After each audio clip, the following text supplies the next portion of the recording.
Sir ये बताएगा कि ये जो एवन फील्ड के हवाले से इनको प्रोटेक्टिव बेल तो मिल गई है, लेकिन जो रिमार्क्स आ रहे थे अदालत के उसमें उन्होंने कहा था कि आपका मुतमईन करना बड़ा ज़रूरी है, इतना आसान नहीं है कि बस आप कह दें कि जी आप मौजूद थे। तो सर कितना नवाज शरीफ साहब के लिए क्या मुश्किल होगा ये सारी चीज़ को लेके चलना? क्या वो अपनी मेडिकल रिपोर्ट्स किस ग्राउंड के ऊपर सर वो उसको डिफेंड करेंगे अपनी एब्सेंस को? देखिए, इसमें हम ये कह सकते हैं कि उनके लिए थोड़ा-सा मुश्किल होता कि अगर नैब इस केस को अपोज़ कर रही होती या नैब कॉन्टेस्ट कर रही होती, तो फिर डेफ़िनेटली फिर मेरिट पे केस आता, क्या वो सज़ा सस्पेंड करें। आज दिन तक तो चलो ठीक है, कोर्ट ने डिस्क्रिशनरी पावर यूज़ कर दी। हम्म। तो अभी अगर पहले भी मैं मुख्तलिफ चैनल्स पे कह रहा था, हम्म। एक एजेंसी अगर केस बनाती है, प्रोसिक्यूशन एजेंसी, हम्म। और वो बाद में इस नतीजे पे पहुंचती है जी ये केस नहीं बनाना चाहिए था या गलत बनाया है या इसको हम विदड्रॉ करते हैं, तो वो भी हम्म। सीआरपीसी के अंदर पावर होती है, प्रोविंशियल गवर्नमेंट के पास भी, फेडरल गवर्नमेंट के पास भी, कि उसकी जो एजेंसी प्रोसिक्यूटिंग एजेंसी होती है वो अपने लॉ ऑफिसर के मशवरे के बाद वो केस विदड्रॉ कर सकते हैं। ठीक। इसलिए आज कोर्ट ने कहा था कि अगर आपने यही काम करना है तो फिर हमारा टाइम ज़ाया ना करें, हम्म। आप सीधा आके बताएं कि आप रेफरेंस परस्यू नहीं करना चाहते और रेफरेंस को विदड्रॉ कर लें। अब बिल्कुल फिर सही। आगे इस पे लीगल ये सर बात है कि सर वो इस ये पे थोड़ा सा अगर सर हमारी रहनुमाई करें सर, अगर ये तीनों केसेस जिसमें तोशा खाना भी शामिल है उसकी सजा उसमें भी जमानत उनकी मंजूर हो गई है, सर आपको लगता क्या है कि ये कितने अरसे में ये केसेस वाइंड अप हो सकते हैं? और अगर ये हो जाते हैं तो क्या नवाज शरीफ साहब के लिए इलेक्शन कंटेस्ट करना या इन केसेस को साथ चलाते हुए भी इलेक्शन कंटेस्ट करना पॉसिबल होगा? वो क्या हो सकती है सर पॉसिबिलिटी?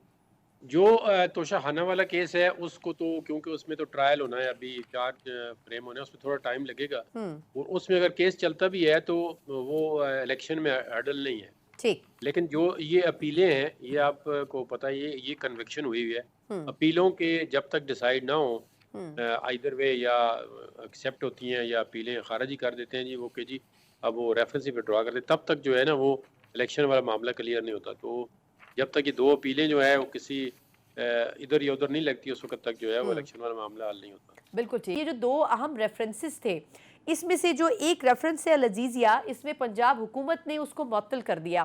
तो पहले तो थोड़ा सा हमारी रहनुमाई करें सर कि क्या टेक्निकल ग्राउंड के ऊपर कोई गवर्नमेंट ऐसा कर सकती है, और अगर करती है तो फिर उस केस की स्टैंडिंग और वो सज़ा की स्टैंडिंग क्या रह जाएगी सर फिर? ये जो गवर्नमेंट कर तो सकती है, ये जो क्रिमिनल प्रोसीजर कोड उसका जो सेक्शन 401 है, उसके तहत गवर्नमेंट को जो जो बंदा कन्विक्टेड होता है वो जिस जेल के अंदर होता है, उस जेल के अंदर जोन सी गवर्नमेंट जो रिस्ट्रिक्शन एक्सरसाइज कर रही होती है, तो वो उसकी ये सज़ा सस्पेंड कर सकती है। लेकिन उस सस्पेंड के लिए अब ये देखना है कि सर्कमस्टांसिस क्या गवर्नमेंट ने कंसिडरेशन में लाए हैं या क्या वजूहत दी हैं, या जो जिसने एप्लीकेशन फाइल की है हम्म। सज़ा की, उसने उसमें क्या चीज़ें की हैं कि जी मेरी सज़ा किस लिए सस्पेंड करें। तो ठीक। पावर है गवर्नमेंट के पास, हम्म। वो सज़ा सस्पेंड कर सकती है, हम्म। इसमें कोई शक नहीं। और जो last time Islamabad high court ने ऑर्डर पास किया था, इसमें 4 हफ्ते की बेल जो दी थी, हम्म। उसमें उन्होंने कहा था कि अगर आपको फर्दर प्रॉब्लम हो तो आप प्रोविंशियल गवर्नमेंट को अप्रोच कर सकते हैं इसके लिए। हम्म।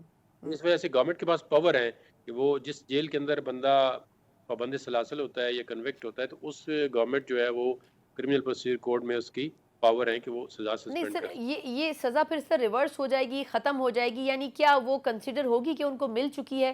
वो क्या सिनेरियो होगा सर? नहीं नहीं, वो होता है रिमिशन देना, ठीक। सेंटेंस रिमिट कर। हम्म। वो अगर आप मिसाल के तौर पे एक बंदा 2 साल कैद है, हम्म। तो प्रोविंशियल गवर्नमेंट या गवर्नर जो रिमिट करते हैं ना सेंटेंस, वो और चीज़ होती है। वो तो आपने सज़ा माफ़ कर दी, हम्म। आपने या हम्म। सारी माफ़ की, या आपने कोई साल में से 4 महीने माफ़ कर दिए, तो ठीक। वो रिमिशन होती है। वो उसके लिए वजूहत होती हैं, उसमें बहुत सही। सारा लॉ भी डेवलप अच्छा डेवलप अच्छा होता सर, है। ये फरमाएगा। सस्पेंड का मतलब होता है कि सज़ा बरकरार है, लेकिन बिल्कुल ठीक। फिलहाल हमने बिल्कुल इसको ठीक सर, पॉइंट आ गया। एग्जीक्यूट करने से